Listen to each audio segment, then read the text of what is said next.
Bom dia, boa tarde, boa noite, tudo bem com vocês? Para quem não me conhece, meu nome é Ana Alves e eu falo diretamente aqui do Canadá. É um prazer ter vocês aqui no meu canal. Dei uma sumida porque, para quem não sabe, eu moro aqui perto de Toronto e tem um salão. Então esse mês de dezembro foi bem corrido, mas hoje eu tirei esse tempinho aqui para estar postando um relato para acabar esse ano aqui, vocês vendo um relato bem top que eu arrumei para vocês. Gente, primeiramente, muito obrigada por vocês estão seguindo aqui o meu canal. Compartilha com os amigos, curte aí e bora para esse depoimento. Esse depoimento, assim, nossa, eu amei.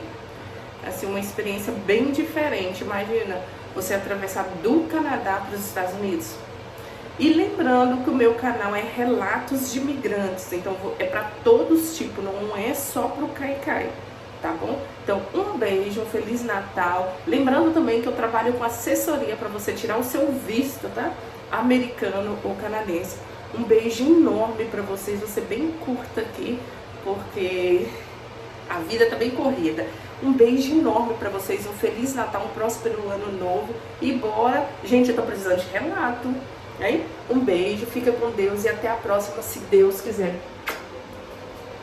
Oi, Ana, tudo bem? Então, o quadro é Relatos de Imigrantes, né?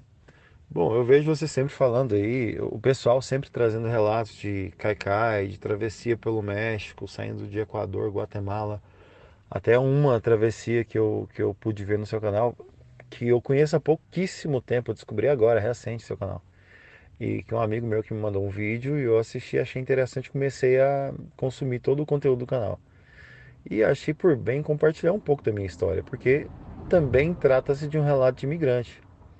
Eu, nesse áudio, no caso nesse vídeo, eu vou trazer algumas histórias aqui de vários relatos meus como imigrante.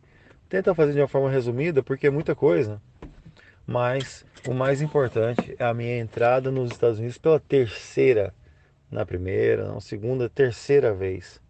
A segunda também eu vou contar um pouco, mas até chegar nos Estados Unidos a gente vai passar por muitos países. Então vamos lá, vamos ver se você. Vou tentar falar de uma forma irreverente para quebrar um pouco da dificuldade dessa trajetória. Minha primeira viagem internacional, eu tinha 21 anos de idade, 22 anos de idade. Não, 21. Um amigo meu que morava em Portugal, nós tínhamos trabalhado na polícia. Eu trabalhei na polícia um tempo, na Polícia Civil, e fui para a ABIN, a Agência Brasileira de Inteligência, e saí, porque quando eu voltei para a Polícia Civil, estava sendo muito perseguido, porque era da corregedoria. Mas essa é uma outra história. Como o meu nome será mantido em sigilo, tá tranquilo a contar. Beleza, esse amigo meu tinha trabalhado comigo e me chamou para ir para Portugal. Falou: olha, você vai trabalhar com tecnologia aqui. E esse trabalho seu com tecnologia, você vai ganhar 1.300 euros por mês. Eu tava ganhando aqui, Ana, R$ 600. Na época era um salário menos que um salário mínimo. E eu falei, meu Deus, ganhar mil e tantos euros é uma maravilha, é tudo lindo. Aí eu corri, falei que eu ia, conversei com meu pai, que é empresário, e ele falou que ia me ajudar, que ia comprar passagem para mim no cartão. Eu não tinha nada, não tinha conhecimento, não sabia cru, como a maioria das pessoas que enfrentam aí a América Central, México, tudo cru, sem informação nenhuma de histórico de viagem, sem nunca ter estado em outro país nem nada. Beleza. Falou, fui conversar com a namorada, né? Falei, ó, vamos, nossa, pra Europa com a namorada, que chique, né? E ela, tá, vamos, e fomos lá conversar com os pais dela. A mãe dela falou, tudo bem, pode ir. Eu, nó, que legal. Ela, só se casar. Eu, eita, lascou. Aí vamos casar. Aí vamos casar pra poder ir pra Europa. Beleza, marcamos o casamento e casamos 30 dias antes. Marcamos o casamento, 30 dias depois já estávamos casando. No dia seguinte, supostamente, iríamos viajar. Meu pai foi pra fazenda.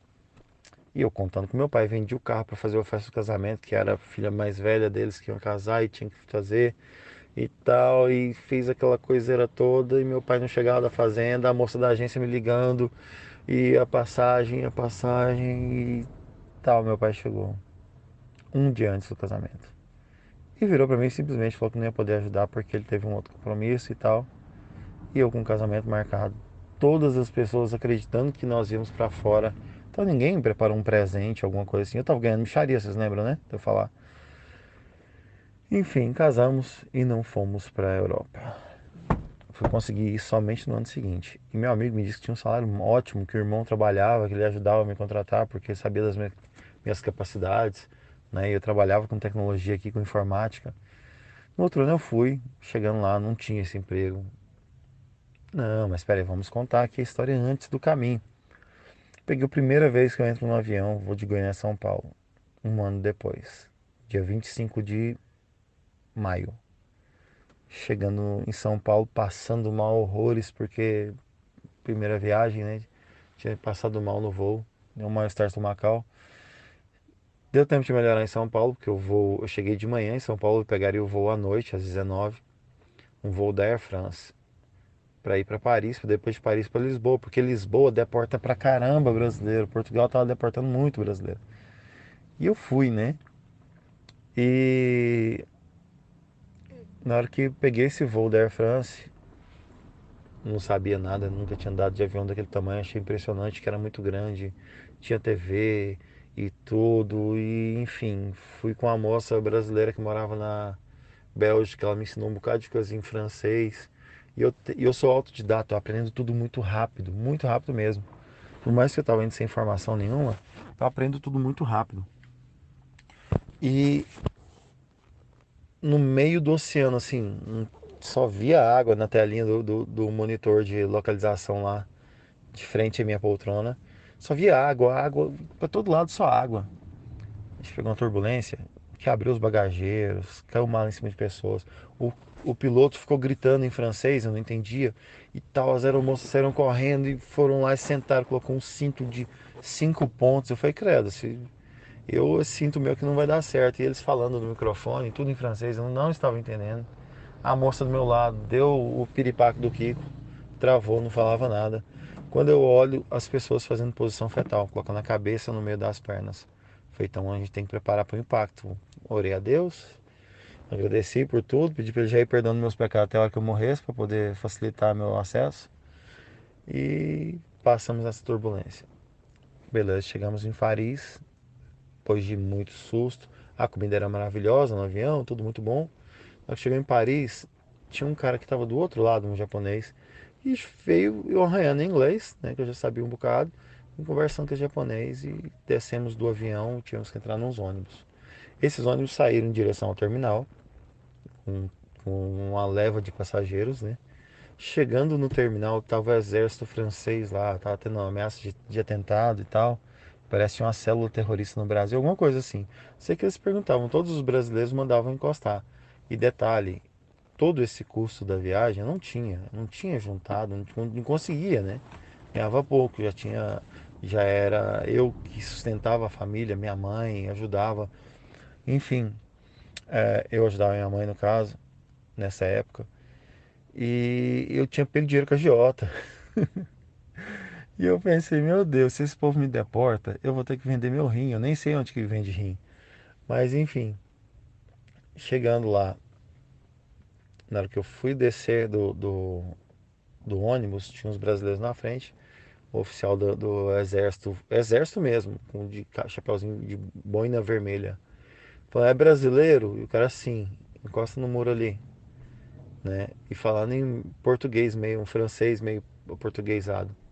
Aí na hora que ele chegou pra mim, pro japonês, perguntou se era brasileiro, o japonês falou, não, japonês. E ele, pra onde você vai? Ele, vou pro Japão. Ah não, então vocês podem ir. Eu passei. Passei o Mar Vermelho, literalmente. Eu vi o Mar Vermelho se abrindo. Falei, a oração anterior foi muito forte, viu? Porque abriu o Mar Vermelho. Beleza, passei isso. E no aeroporto, todo mundo usando colete. Pra mim, todo mundo era um potencial agente da imigração que ia me deportar. E foi. E até eu passei, na hora que eu passei na imigração, estava com dificuldade de entender o inglês da moça. Ela não falava português, foi, vou tentar francês. Falei em francês. Pra quê? Na hora que ela bateu o carimbo, na hora que eu saí, um cara sai de trás uma pilastra com um uniforme, com um terno e fala serviço de imigração, vem ici, s'il vous plaît, monsieur. Tá vendo? Fala francês. Então, me falou serviço de imigração, vem aqui, por favor, senhor.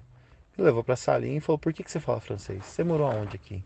foi interrogatório uns 40 minutos. E eu mostrando tudo, que tava com reserva de hotel, com tudo, tudo lindo, maravilhoso. Falei, não, não tem interesse na França. Me liberou.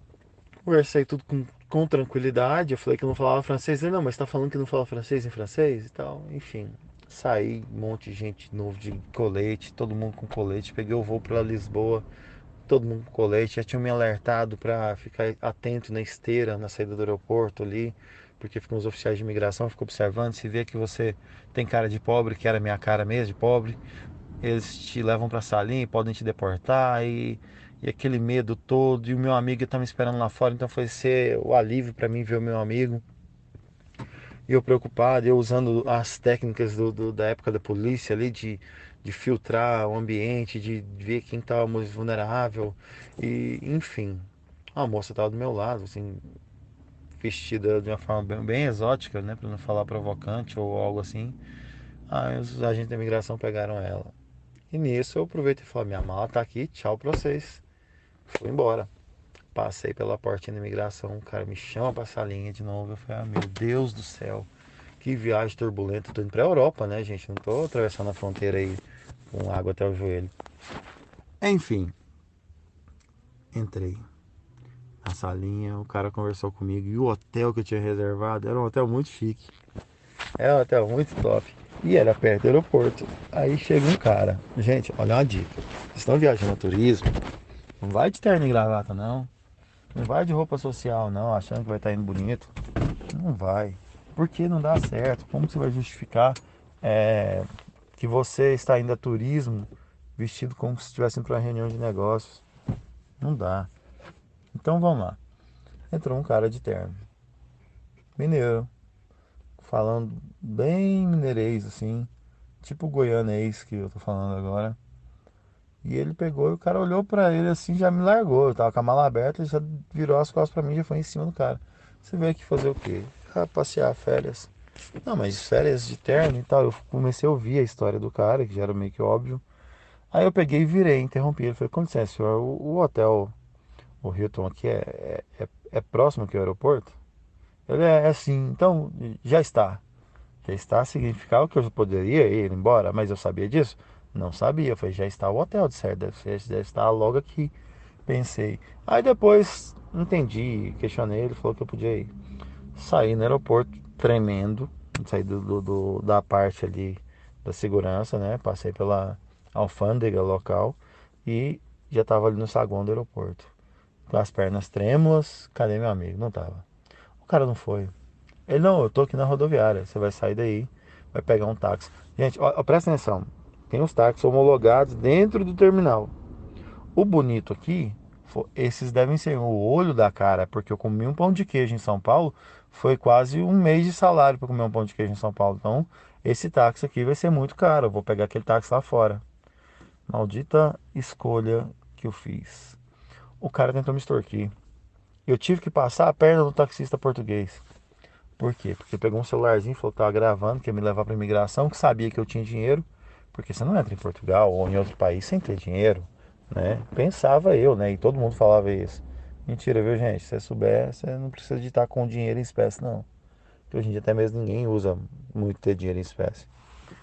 Enfim, saí, peguei esse táxi, o cara veio com a história para ele falar, mas eu tenho que pegar minha mala, meu amigo veio me emprestar o dinheiro. Mas tem que pegar minha mala, ligar para ele, para pegar o número que tá na mala esparramado, para ligar para ele poder preparar o dinheiro, tudo mais para te passar. Aí o cara, não, mas você descer a mala? Eu falei, não vou. E eu já tava do lado do zoológico, já tinha visto no mapa, tinha memorizado no mapa que eu vi dentro do aeroporto que a estação de Sete Rios, que é a estação rodoviária, era do lado do zoológico. E nisso tinha um grupo de crianças saindo do zoológico. O cara parou para me descer para falar no orelhão, que ele queria que eu falasse no celular. Falei que não ele não ia atender, porque sabe que lá era telemóvel, que é o celular. Eu fui no orelhão, no telefone público, para poder fazer ligação. Na hora que esse grupo de crianças veio para perto de mim, o cara deu uma olhadinha para o outro lado, eu agachei atrás dessas crianças e sumi. Fui parar dentro da estação. Chego na estação, troquei de roupa, peguei uma mala, pus dentro da outra, porque eram duas malinhas que eu tava, né? Duas malas, uma média e uma pequena. Pus uma dentro da outra, mudei a roupa, tirei o óculos, que eu usava óculos, mexi com o cabelo, fiz tudo. Tipo assim, pentei o cabelo do outro jeito, molhei, e fui comprar a passagem porque eu liguei pro filho da mãe do meu amigo, ele não estava lá. Ele estava na cidade dele, falando que estava na rodoviária da cidade dele me esperando. Que foi outra mentira também, né? Aí eu comprei a passagem fingindo de mudo, escrevi o nome da cidade que era Albufeira, que é no sul de Portugal. Enfim, entrou a viatura da polícia dentro da rodoviária. Eu fiquei morrendo de medo, vão me pegar, vão me deportar. E todo mundo de colete, eu escondendo do povo de colete. Fui lá pegar um refrigerante que eu tava tremendo, fui comer alguma coisa. Peguei um refrigerante de abacaxi ruim. Nossa, mas foi terrível. E todo aquele trauma. Beleza, deu a hora do ônibus, bem mais tarde. Peguei um ônibus em direção à cidade que o meu suposto amigo iria estar supostamente na rodoviária. Não tava. Na hora que o ônibus entra, e o cara falou que ia pra polícia, já sabia a cidade que eu ia e tudo. O cara foi me sondando e eu fui entregando ouro na mão do bandido. Chegando lá na cidade, o ônibus para e você tira a sua bagagem de dentro do ônibus. Ele entrou dentro da rodoviária, eu fui para pegar a minha mala, entrou uma viatura. A primeira mala que parecia que era a minha, eu peguei e desci com ela. Não era, era de um militar português. Final da história. Meu amigo não foi me buscar lá, pediu para me pegar táxi de novo. Peguei com muito custo, cheguei na casa dele. Essa era uma parte de labuta e dificuldade que eu queria trazer para vocês aqui. Não faz muito sentido com a história dos Estados Unidos que eu vou contar, ou Canadá, mas é para vocês entenderem que quando você sai despreparado da sua casa para ir para um outro planeta, vou falar outro planeta porque um outro país, são cultura diferente, a cultura é diferente, costumes, alimentação, tudo muda de forma absurda. E se você não estiver preparado, mais amparado, hoje em dia a tecnologia ajuda muito, mas você tem que já estudar tudo. E eu fui sem estudar, olha o tanto de problema que eu passei. Chegando lá, eu ficava andando com meu amigo, acabou que gastou o dinheiro. Eu tive que não podia beber água da torneira, fui beber água, roubei um pouco de água de cada uma das pessoas que moravam na casa, moravam cinco. Eu roubei 200 ml de água de cada um para me beber porque eu estava trabalhando no sol e eu não tinha dinheiro para comprar água, não tinha comida, estava passando fome.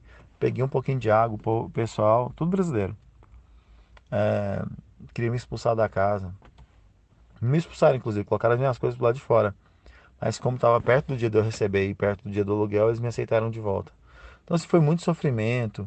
Aí o trabalho que era, não tinha. Eu fui entregar publicidade no sol de 40 graus na sombra, entregando papel nas casas das pessoas, as casas tudo longe. Aí depois eu fui trabalhar numa loja vendendo bugiganga na beira da praia. Depois eu fui fazer tatuagem de rena na praia, que foi ótimo pra mim. E tererê. Nada a ver com tecnologia, nada a ver com área de segurança pública como eu trabalhei, nada a ver com nada. E fui fazer, descobrindo outras profissões, outros talentos que eu não imaginava que eu teria. Beleza, passou o verão, o volume de serviço acabou. Eu voltei pro Brasil, porque a esposa, né? E tudo mais. Voltei, fiz surpresa. Foi, tipo assim, tudo que eu passei foi muito intenso para um jovem sem maturidade, sem conhecimento. Depois eu aprendi esse caminho. Voltei outras vezes para Portugal, depois de Portugal fui para Inglaterra e fui para vários países. Mas o meu sonho sempre foi Estados Unidos. E eu queria porque queria ir para os Estados Unidos. Mas eu tinha muito, mas muito medo de ir pelo México. E detalhe, quando eu fui para os Estados Unidos, o meu irmão já tinha ido para os Estados Unidos pelo México. Que se vocês quiserem, comenta aí embaixo nos comentários que eu conto a história dele pelo México. Eu tenho a história dele com riqueza de detalhes. Que eu até estive na cidade do México umas 4 ou 5 vezes. Eu refiz o caminho do meu irmão também em uma certa parte, não todo, mas eu refiz para sentir aquilo que ele sentiu, né? Porque eu fui marinha de primeira viagem para Europa, país de primeiro mundo, civilizado, mas não se engane, hein? Você vai para Paris, Paris tem um monte de gente de alguns outros países que eu não vou citar nome para não parecer xenofóbico, mas que o pessoal tá lá para te roubar, né? Em Portugal já tá assim, na Europa toda já tá meio que assim. Mas enfim, eu fui para a Europa diferente do México, né? E eu tive todos esses perrengues, passei fome, tive dificuldades e tal. Graças a Deus eu posso dizer que lá eu venci, que eu venci os obstáculos que tinha. Aí meu sonho sempre foi Estados Unidos. Meu irmão foi pelo México. Eu não tinha coragem de ir pelo México porque ele não contava, foi próximo daquele 11 de setembro, anos depois, né? Mas ele entrou 11 de setembro, foi o dia que ele entrou do México para os Estados Unidos. Mas vamos lá, vamos voltar para mim aqui. Queria ir para os Estados Unidos. Depois de várias idas e vindas mundo afora, e já tinha tido um visto negado. A tal, como eu tinha casado, já tinha 5 anos de casado, já tinha, não, 8 anos de casado na época, né, com a minha ex-mulher. Minha filha tinha 3 anos de idade. Falei, vamos, vamos, vamos, que aqui tava horrível. Eu tô no Brasil, né? Aqui estava horrível, estava terrível. Falei, não tem jeito, a Europa tá muito ruim, realmente estava em crise. Então o negócio é Estados Unidos. Eu tinha uma proposta de trabalho lá que minha irmã ia passar uma rota. Falei, eu vou. Fui na embaixada e consegui o visto. Nossa, que glória. Consegui o visto pra mim, pra minha ex-mulher. Minha filha, minha ex-mulher estava grávida. Estava grávida. A minha mãe também queria ir conseguir para todo mundo com o meu, sabe, meu orçamento curto que eu tinha e eu aumentei, claro, um pouquinho, mas enfim, ninguém ouviu isso. É segredo nosso aqui. E conseguiu visto. Fomos para os Estados Unidos. Depois, dias depois, o passaporte chegou. E detalhe, o passaporte chegou num dia, no outro, o sistema de entrega de passaporte entrou em greve. Pegamos, compramos a passagem o mais rápido possível, fomos para os Estados Unidos. Chegou lá, super tranquilo. A gente foi para Bolívia, não, foi para o Chile. Do Chile, Los Angeles. Chegou em Los Angeles, desci sem cartão de crédito, com US$ 1.000 e um monte de gente, mulher grávida e tudo mais. Pegamos a fila da imigração lá, na hora que chegou na fila da imigração, o atendente meio cara fechado e tal. A minha filha vai começa a brincar com o cara, falando uma palavra ou outra em inglês, e o cara se derreteu todo e nos deixou entrar. Aí saindo do aeroporto, a ex-mulher grávida, barrigão, o cara não viu. Saímos, foi assim, foi por Deus mesmo, tudo aconteceu por Deus. Na hora que saímos, entramos, chegando, tudo lindo, maravilhoso, aqueles caminhão. Fui lá, tinha feito a reserva de um aluguel no carro. Fui na locadora, mas eu não tinha cartão. Aí eu tive que convencer, com um pouco de inglês que eu tinha, convencer o cara a me alugar, eu pagando depósito em dinheiro. Eles fizeram em caráter de exceção, que a esposa estava grávida e tal. Enfim, deu certo. Eu fiquei 2 anos e 7 meses lá, meu filho nasceu e tudo mais. Tomei multa de trânsito, um monte de coisa. Voltamos pro Brasil. Chegando no Brasil, passou 7 meses, eu dei a louca, eu queria voltar para lá, porque não era nem eu queria. Eu precisava, eu não tinha dinheiro. Tinha acabado tudo, porque eu fiquei 2 anos e 7 meses. Aí teve assim, durante o período de gestação da minha ex-mulher, tinha que ajudar e acompanhar, porque tava, né? A, a minha mãe ficava comigo lá em casa e depois ia pra casa. O pessoal da igreja ajudou bastante. Passou uma certa dificuldadezinha e tal, que nunca o começo é fácil. Ainda mais quando é uma pessoa trabalhando por quatro. Então, assim, era bem difícil. Descobri uma profissão. Hoje eu sou mecânico, inclusive. Não dá pra me compartilhar no meu Instagram aqui, porque eu tô contando essa história. Mas, assim, eu já estive em 37 países. E a maior parte dos países que eu estive é, foi com oportunidade de trabalho por essa profissão que eu descobri nos Estados Unidos. Isso no ano de 2018, quando nós fomos para lá. Beleza, voltou. Depois de um ano, 7 meses depois, eu consegui. Um amigo meu pagou a passagem para mim. Aliás, comprou no cartão dele para que eu pagasse a passagem, porque eu não tinha nem da passagem. Meus filhos estavam por passar fome aqui no Brasil. E eu falo, eu não tenho sorte aqui. Eu vou para o Polo Norte vender gelo para esquimó, eu ganho dinheiro. Agora aqui no Brasil, eu não sei o que acontece, eu trabalho, sou um profissional reconhecido internacionalmente, mas eu não ganho dinheiro aqui de forma alguma. Beleza, voltei. Peguei o avião, mesmo passaporte, mesmo visto, cheguei lá em Los Angeles, no mesmo aeroporto. O sistema de imigração caiu e eu consegui passar e entrei. Entrei. Fiquei, trabalhei e tal, fiquei mais um ano e pouco. Nesse intervalo eu chamei minha ex-mulher para ir para lá, ainda era mulher, ainda era minha esposa na época, e convidei ela para ir para lá. Comprei a passagem, fiz as coisas todas e ela tentei instruir, ela não deu muita atenção, mas enfim, foi. Chegou lá, foi presa no aeroporto, ficou presa uma noite e foi deportada. E por quê? Porque sabiam que ela tinha ficado mais que o tempo permitido, chama overstay. Quando você fica mais que o tempo permitido. E os Estados Unidos passou 2 meses, a penalidade é gravíssima. Ela falou que não trabalhou, que realmente era verdade, assim.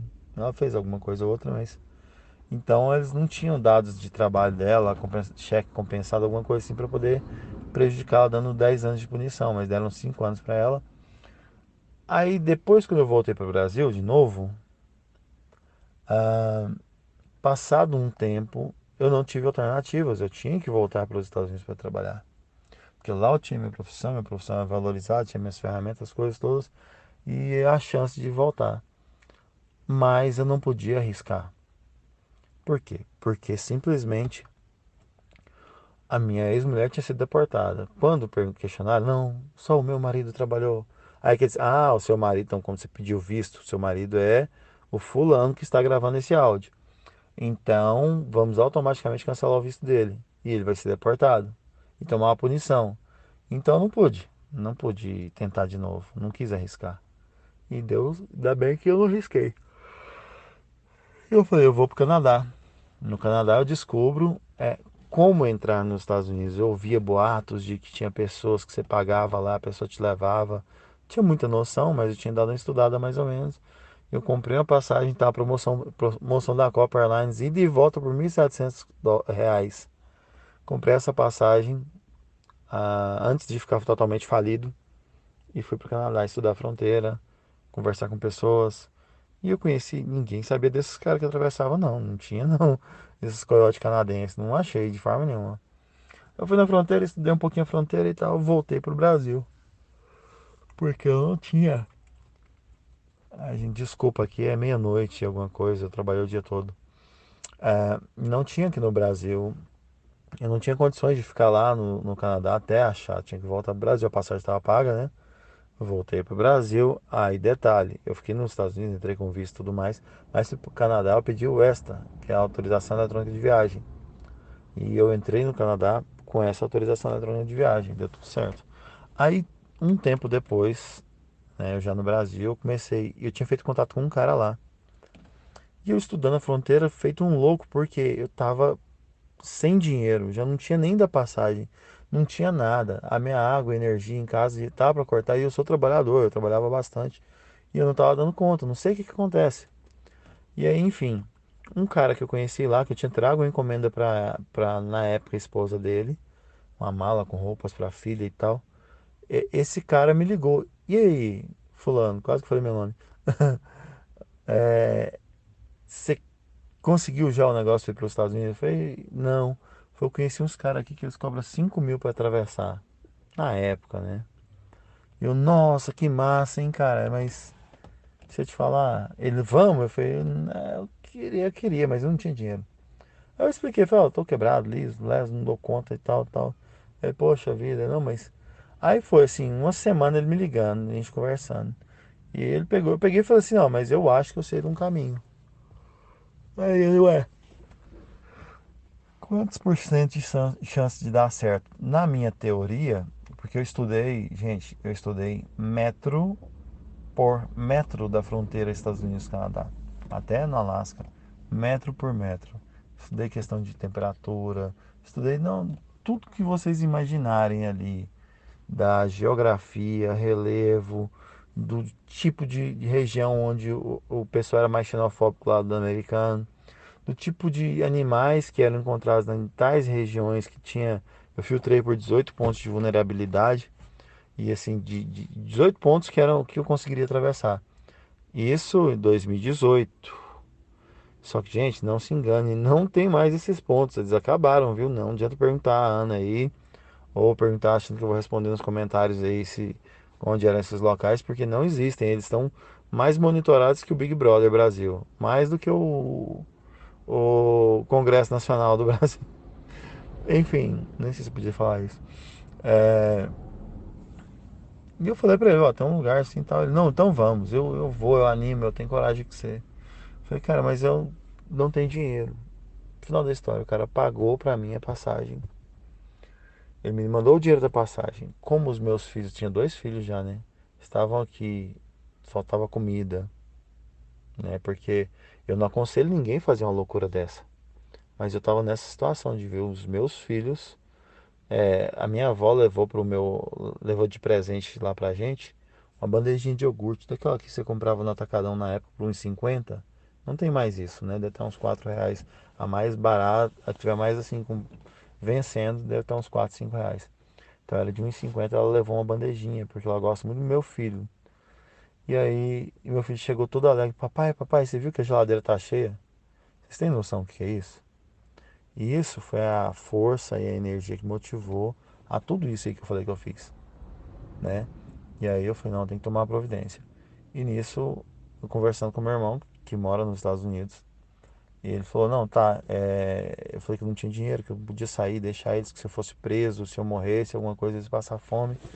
Aí o meu irmão foi, pegou e falou, não, compra a passagem então com o meu cartão, e esse dinheiro você organiza essas coisas aí. Depois você me paga. Porque o cara tava me dando a passagem. E aí assim paguei água e energia para não cortar, fiz uma compra de supermercado para eles terem lá uns 40 dias de alimento, que foi tudo que eu consegui, e eu fui pro Canadá. Depois de ter estudado toda a fronteira, mas gente, eu não estudei só a fronteira. No lugar que eu escolhi para passar, eu estudei toda a estratégia para passar e sem coiote, sem ninguém. Eu e o patrocinador, meu amigo, que foi comigo. Nesse local que eu ia passar, eu estudei até o nome das pessoas que moravam nas casas do caminho que eu andaria até a cidade. Foi um negócio muito absurdo. E eu me lembro que eu tava meio frio, foi novembro, final de novembro que nós passamos. 9 de novembro de 2018. E esse meu amigo, ele me ofereceu lá, ele falou, eu pago tudo, né? Beleza, aí eu fui. E ele me ofereceu de comprar uma calça termal, mas eu tava com muita vergonha, porque eu não tinha dinheiro. Falei, não, não, não, essa tá boa. Passei um frio. Ô, Jesus, se fosse hoje eu tinha pegado as três. É porque eu vi, nossa, uma jaqueta lá era US$ 30. Eu falei, meu Deus, é muito dinheiro, eu não vou querer. E eu passei frio. Enfim, chegando lá, sondei a região. Na hora que eu chego no local, que é o local que a gente ia entrar, mas não era para atravessar, era para sondar, né? Que a gente tava na investigação, né? Um oficial do pessoal, eu não vou falar o nome para, sei lá, acho que pode dar problema. Daquele pessoal que protege a porteira lá, né? Então, tava lá o cara andando. O cara me viu, ele pulou pra dentro do mato, porque eu, tipo assim, pra calçada, porque a calçada de mato, ela faz parte do território americano, e eu tava do lado canadense. Ele passou, cumprimentou como se eu fosse um local, e eu saí, dei a volta. No outro dia nós já voltamos lá para atravessar. A ideia é que nós teríamos a travessia de 40 minutos, a gente ia chegar meio-dia, e 1h20 ia estar no ponto de ônibus, ia pegar um ônibus e ir para a cidade maior, longe da fronteira, para ficar livre de lá. Inocente, sabia nada.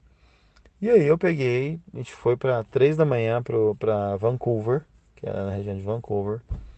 Pegamos e fomos lá 3 da manhã, deixamos o carro e viemos uns 200 e poucos quilômetros o lugar que nós atravessamos de Vancouver. A gente pegou ônibus, pegou trem, pegou metrô, outro ônibus, até chegar na cidade próxima. Na cidade próxima eu já tinha estudado a região onde nós íamos passar e tinha umas casas lá, tinha uma casa bem tematizada que parecia essas casas temáticas do Airbnb.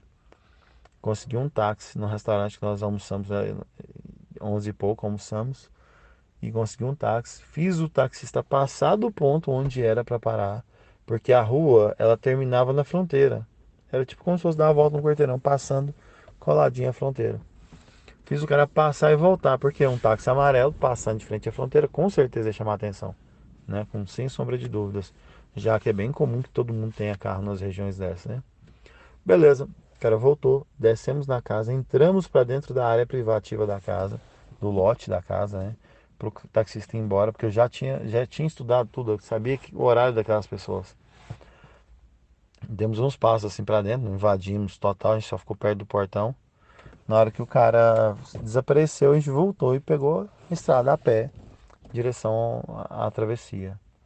E assim, é uma rua, do outro lado é um mato.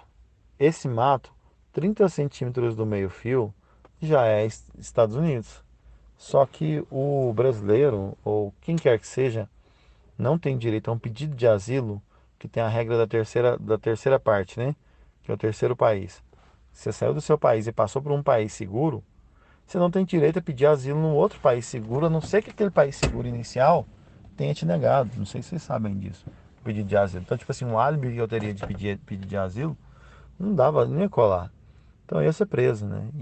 Eu tinha visto matérias de canadenses que atravessaram a fronteira sem se registrar e foram presos e ficaram lá. Teve 2 meninos que foi brincar de procurar Pokémon e ficaram presos. Duas crianças ficaram presas por quase um mês. Foi então eu que sou Vou ficar 10 anos. E tá, passei. Na hora que eu passei, o meu caminho era para a direita. E o que que eu fiz? Eu tive que virar para a esquerda. Por quê? Porque as pegadas do cara estavam indo para a direita. Eu não podia. E aí o que aconteceu? Eu tive que virar à esquerda. Na hora que eu virei à esquerda, eu peguei um caminho lá e fui em direção a Estrieiro, que ia chegar no. O ponto final seria o mesmo, né? E aí, só que eu tive que virar para esse lado. Era totalmente, tipo, era o plano B. Eu já tinha estudado ele também. E eu andando alguns metros, a van da imigração vem. Vai, a gente pulou no meio do mato. Mas dava para ver a gente, porque o mato tava baixo. E o cara, eu vi o rosto do cara. Se eu vi o rosto, ele com certeza ele olharia pro lado do MV também. Mas ele não viu. E aí, beleza, ele foi lá, fez o balão, voltou, a gente continuou escondido. Eu e esse amigo meu, continuamos escondidos. E nesse continuar escondido, ele saiu. Na hora que ele saiu, nós voltamos a caminhar no trieiro, na direção que era a planejada, e o cara voltou de novo. Eu falei, ah, não, pelo amor de Deus. Escondemos de novo no mato e tal. Dava pra ele ver a gente. O cara não tava trabalhando, tava só passeando, que tava mexendo no celular. E aí tá. Eu falei, ah, nesse caminho não dá. Eu cheguei lá na frente, assim, bem numa curvinha no meio do mato, subi em cima de um morrinho de terra e eu vi que tinha outros carros da imigração lá na frente. Falei, pronto. Denunciaram, porque é muito fácil denunciar, porque vê dois estranhos andando na região, eles já vão deixar em alerta alguém ali. Voltei um pouco e falei, vamos subir essa montanha, porque essa montanha tem a fronteira nela. Se eles vierem na nossa direção, a gente corre pro lado canadense e acabou. Eles não podem fazer nada. O máximo que eles vão fazer é chamar a polícia canadense para poder pegar a gente. Só que a gente tá perto da fronteira, eu podia falar que tava fazendo uma trilha e se perdeu e tal. Então ficamos lá na montanha até esses caras sair. Eles foram sair de noite. E isso é 5 da tarde, já tá escuro, né? Descemos essa montanha, tô passando no toco. Eu vi, porque é uma área que eles fazem plantio de árvores, né, para construção de casa. Então tinha uma parte com árvores, outra parte que já tinham cortado. Nessa parte que já tinha cortado, tinha tipo assim, um lugar que jogou uns pedaços de madeira ali. Estava aparecendo, falei, pronto, um urso. Gente, eu ficava ouvindo lobo uivando. Deu a noite, ficava... imitando lobo foi ótimo. Ficava lobo uivando assim, parecia que eles estavam por todos os lados. E eu lá, protegido com o quê? Né? Meu amigo também protegido com o quê? Um protegendo o outro. Um para poder chorar. E o negócio foi tão tenso que nós fizemos um combinado. Se caso um morresse ou fosse preso, que enquanto ele tivesse preso ou durante um tempo, o que passasse, que é tipo assim, seríamos kamikaze, né? Se fosse para pegar um, eu ia pegar um e o outro ia fugir. O que fugisse ia chegar no destino final, ia trabalhar e ajudar a manter os filhos do outro. Olha que o negócio estava feio. Foi o único pedido que eu fiz para ele. Falei, ó, se acontecer alguma coisa, por favor, alimenta meus filhos. Não pedi para dar fartura, pedi para alimentar os meus filhos. E tá, descemos essa montanha, pegamos um caminho e tinha um posto de imigração, tipo como se fosse um acampamento deles lá, que eles no escritório. E de noite não tinha ninguém. Usamos o banheiro químico deles, que estava frio. A gente entrou dentro do banheiro químico para poder olhar no GPS para confirmar que a gente estava indo pro caminho certo. E foi, na hora que chegou no asfalto, o carro da imigração passando para lá e para cá, a gente escondendo e eu ouvia de longe o barulho dos pneus do carro da imigração. E eu ouvindo esse barulho de pneu, que era um barulho bem típico de SUV, né? Porque lá é muito silêncio mesmo, no meio do nada, assim, uma cidadezinha parada. Você ouvia assim, ó, cachorro latindo, um lobo uivando, uns barulhos lá que eu ficava achando que era urso, porque na região tinha. E íamos andando e escondendo. E a travessia que era para ser de poucas horas, né? Algum... Eu tinha começado às 3 da manhã do dia anterior e já era 2 e pouco da manhã do dia seguinte e nós não tínhamos chegado perto, nem perto do ponto de ônibus. E eram 18 quilômetros, né? Todo o que foi caminhado era para ser menos, era para ser 14, mas aí teve imprevisto, subiu para 18. Beleza, gente. Aí tá. Minha preocupação era uma área que era descampada. Era tipo assim, aberto. Tinham árvores de um lado, do outro, com casas. Inclusive um clube de meninas. Não é casa noturna, não. Um clube de garotos, tipo um acampamento de verão. De garotas, uma escola, internato, alguma coisa assim de garotas ali. E casas e, enfim, como é uma coisa de mulheres, né? Provavelmente era bem monitorado. E, enfim, nós íamos passando ali na rua, no asfalto, escondendo, aparece. Teve um lugar que não tinha como esconder. Porque esse negócio de meninas tinha uma tela, uma cerca. Se a polícia viesse, naquele ponto ali a gente não tinha onde esconder, a não ser que escondesse atrás de uma lixeira, um negócio assim, mas era. Poderia facilmente ser visto, né? Aí tá. Mas a preocupação era o descampado, porque tinha um descampado bem grande, que dava uns 150 metros de comprimento por mais não sei quantos de profundidade, na beira da estrada. E justo na hora que nós estamos passando nesse descampado, um carro da imigração vem com o mato bem baixinho. Esse carro da imigração veio, nós escondemos, entramos para dentro do mato uns 5, 6 metros e deitamos no chão ali. Eu tava com tênis da Nike, que tinha um fluorescente em cima. Enfim, esse carro da imigração não passou, ele parou no descampado e desceu, começou a procurar com a lanterna. Tava atrás da gente. E nisso, porque nós passamos perto de algumas casas, acho que alguém viu e avisou. E ele procurando, e procurando, e procurando, e a gente tentando esconder, e qualquer barulhinho poderia ser audível. No final da história começou a chover, veio uma névoa, um negócio assim, muito, nunca vi aquilo na vida. E aí eu aproveitei a névoa, chamei o meu amigo que por sinal estava dormindo e roncando, eu tinha que acordar ele toda hora, porque ele já estava bem cansado, desculpa de estar bocejando, gente. Aí chamei ele e nós saímos dali. Na hora que a gente saiu dali, o cara continuou lá procurando. E nós seguimos descendo. A gente seguiu descendo, a gente entrou, desceu até o final, bem próximo à cidade. Tinha tipo como se fosse um quarteirãozinho de casa. Tipo como se fosse um condomínio fechado, mas não era. Era um quarteirãozinho de casa. E a cidade tinha pouquíssimos habitantes. Acho que era 314, 324, coisa assim. Aí, no final desse descampado, tinha tipo uma estrada, uma estradinha, né? Pequena, e nós andamos nessa estrada. Foi bom que foi, rendeu.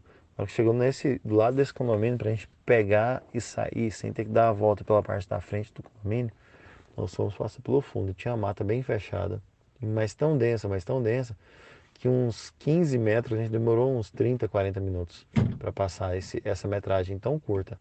Mas era muito fechada. Dentro da mata achamos uma trilha, seguimos essa trilha até uma rua que estava lá no final dessa rua, que era mata bem fechada dos dois lados. Uma viatura do pessoal. Eu falei, mas eles acharam a gente mesmo hoje aqui, hein? Aí nós voltamos correndo, desviando das poças d'água para não marcar, e entramos no mato. No mato a gente entrou e andou um tanto assim pro lado, no meio do mato e para dentro da mata. Os caras ouviram e vieram atrás, com visão noturna, com fuzil, com tudo. E a visão noturna, não sei se vocês sabem, até o infravermelho também, ele faz o seguinte, ele manda um feixe de luz que volta e ele faz a leitura através disso. E eu sei que eles estavam usando, eles vieram atrás com visão noturna porque eu vi a luzinha assim no breu absurdo da mata. Eu conseguia ver a sombra que a luz fazia, né? E o outro cara dormindo. E eu lá morrendo, o cara dormindo. Essa noite não passava, esse povo não saía de lá. E eu, pra mim, eu jurava que eu tinha visto um drone.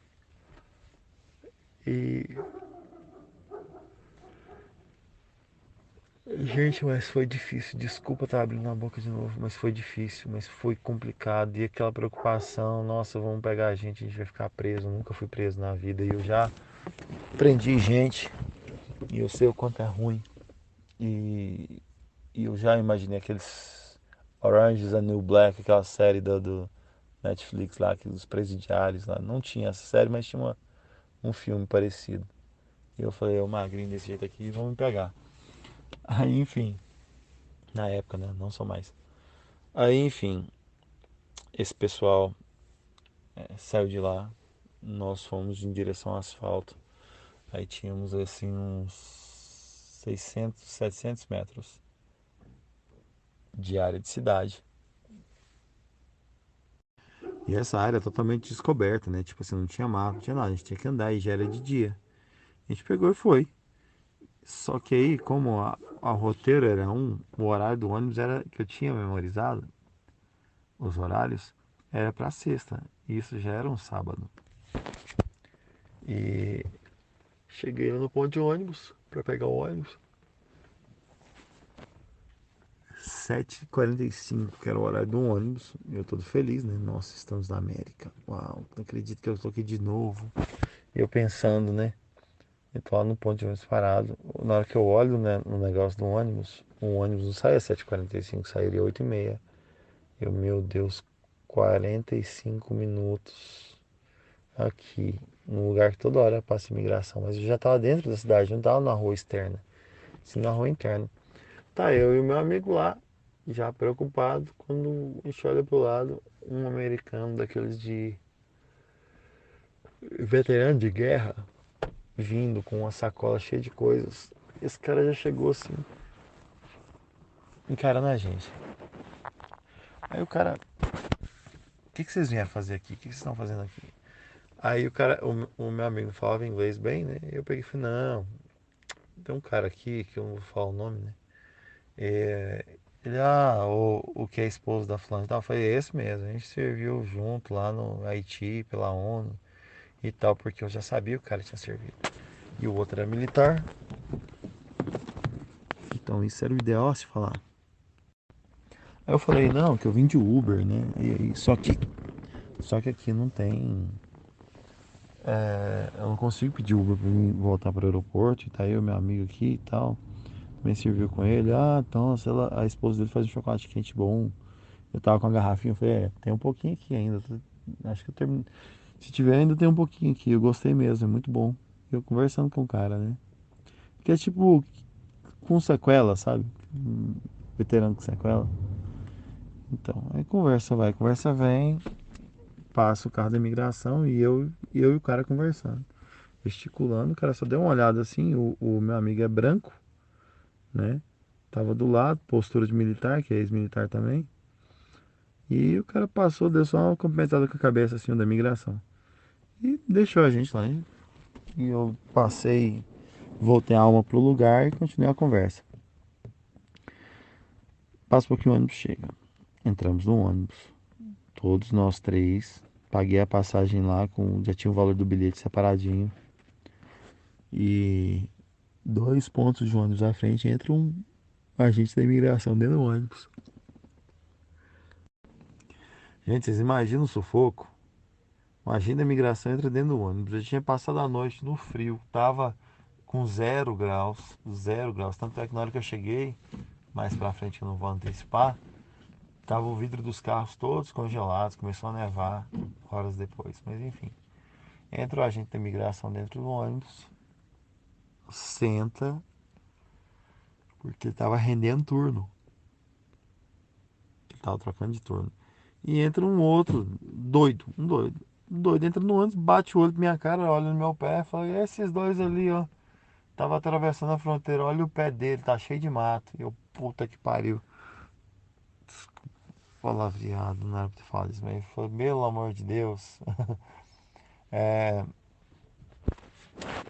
Não, o veterano de guerra levantou e falou: não, não. Nós estávamos um amigo meu lá, são amigos meus. Aí o cara da imigração até sentou de volta. Aí enfim, pegou esse ônibus. E esse ônibus indo pra cidade. no caminho, na hora que eu olhando na janela. Aí tinha tipo se chama Rest Area, que é uma área de descanso dos caminhoneiros e tal. Na hora que a gente passa do lado dessa área, tinha lá o pessoal da imigração tendo reunião, certo? Tramando um novo plano de operação na região. Mas era uma equipe grande, eu acho que eles estavam indo lá atrás da gente para procurar. Porque era uma equipe grande, grande, grande, tinha uns 14 carros. E aí, enfim, passou e foi indo, e eu doido pra descer. Eu queria esperar esse agente da imigração descer para depois eu descer. E esse homem não descia. E o ônibus andava e já tava com uma hora de ônibus descendo. E esse homem não descia. Aí ele desceu num lugar. Falei, nossa, aqui é bacana, mas aí falei, não, vamos deixar mais pra frente, uns 3 4 pontos em uma área que a gente consiga misturar no meio da multidão.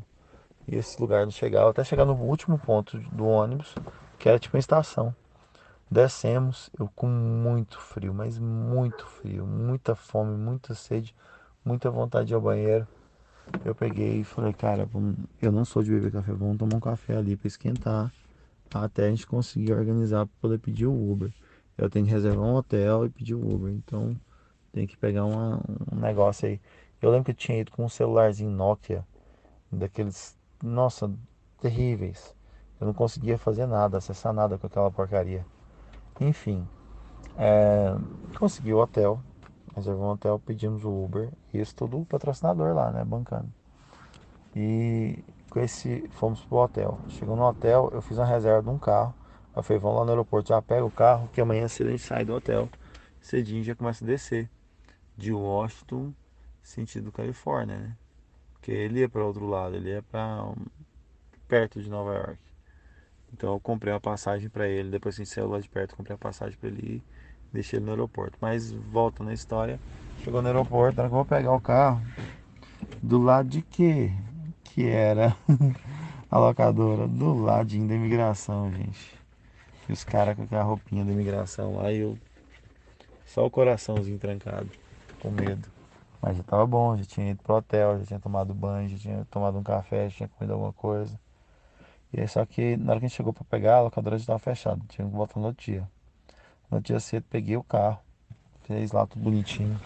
Pegamos esse carro e descemos em direção à Califórnia. Já alimentados, tomados banho e tal, tocamos direto até chegar no aeroporto perto de São Francisco, no aeroporto de Oakland. Deixei o rapaz lá e fui para casa do meu irmão.